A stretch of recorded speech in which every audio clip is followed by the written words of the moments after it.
thì basically new episode đã kan lâu lo mà treo tu na kan episode mini Muani ke Unau ti ani at masain kay Muani kanya ti tuan kabulami kanaw sali ani thì bài viết ule ha ha ha cái đó quan tổ Muani ke Unau tu an văn đồ ho ha em anh đừng hổ khuna giờ đâu hết cả ngay đó nhỉ chúng mẹ bố đã rất tổ anh em món tí em lệ nu con nào hổ Muani nhìn văn đừng hổ em khoe anh tải của ra chúng mẹ bố đã rất tổ hi nu đi mai cả cái nào đi xem tôi tụi con hùi ha cho hay bắt tầng úc nu có cả nào kan hổ em baka ni ka lao du su có thật đằng chứ chuẩn này không chuẩn lấy muốn mình Unau khăn cái đâu anh nè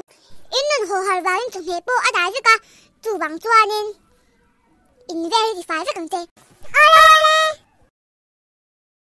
xây đằng tôi in cái bé tuổi vai nó bé em mấy gì khăn ông đó ole anh bé như cần chỉ phải mà sao còn khai hi phải mà sao bắt tiền la la la la la la la la la la áo bắt nó mẹ có từ về nhớ áo đi xuống